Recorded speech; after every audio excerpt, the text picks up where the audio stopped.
what are probably the biggest growth opportunities, yes, you see actually emerging in the financial services landscape, of course, along with the AI?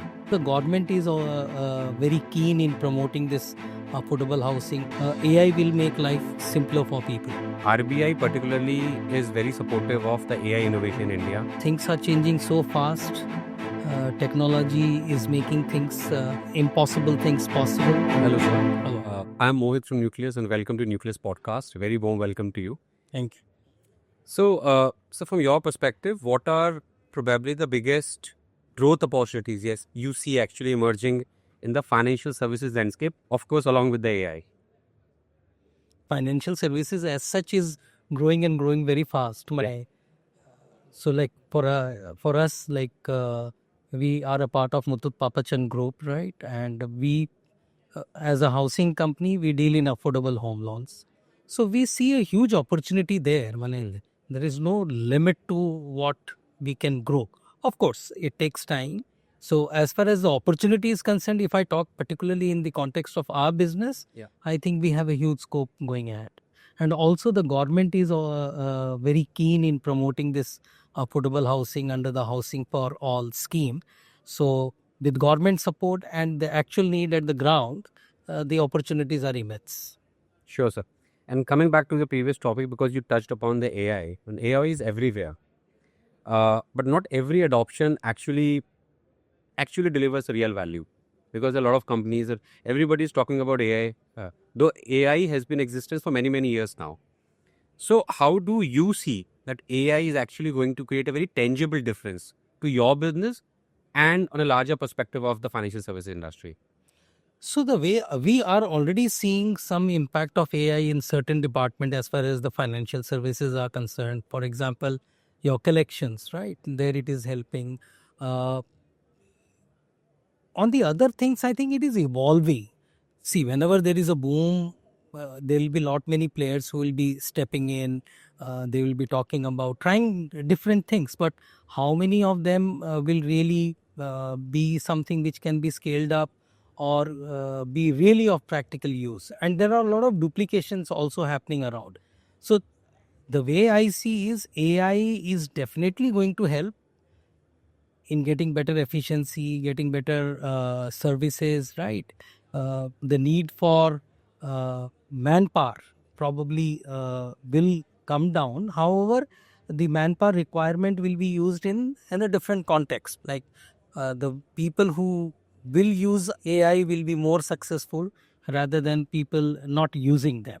So the need of people will always be there. And so I think it is too early to really say how much it is going to make an impact, because we are not seen on a very, barring some few departments like collections or your bot thing or on analytics, right? Big data and all.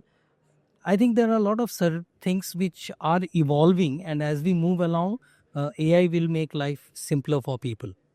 But I think the good part about India is that unlike other countries where the regulators are probably putting a lot of challenges in terms of compliances, regulations, RBI particularly is very supportive of the AI innovation in India.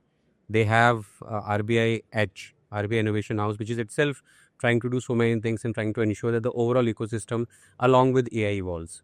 So I think in times to come, AI is really going to help all industries and particularly in the financial services space. I think the way internet changed the life of the people, when internet was not there, there was one way of thing, and with the internet coming, things completely changed, right? It takes time for something to evolve, right? And adaptation.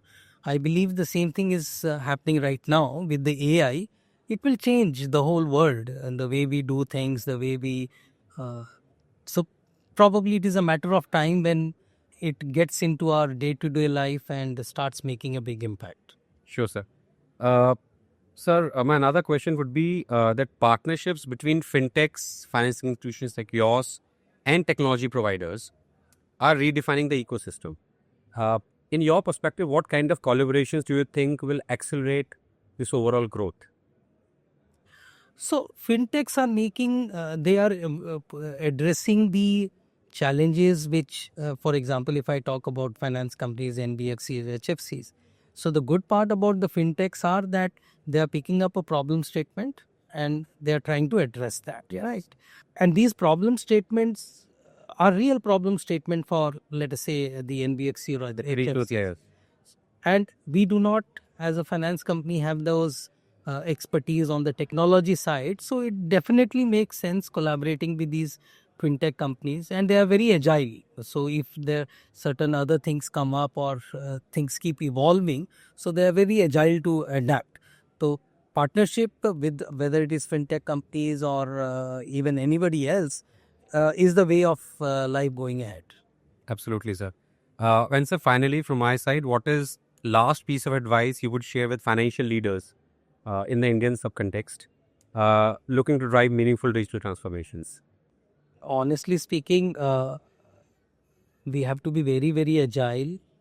We have to keep our eyes, ears open, right?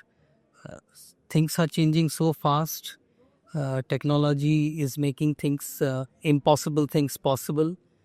Things which used to take, let us say, getting a mobile connection which used to take 7 days can happen now in seconds. So the crunching of time and services they are unbelievable. So my personal take is the business what we are in, probably in 2 years time itself, the way we do business will be very, very different than what we are doing today. So we will have to keep pace with the evolving situation, and I think that is what will make us relevant. Okay, sir. Thank you for your very good advice, and thank you for your time.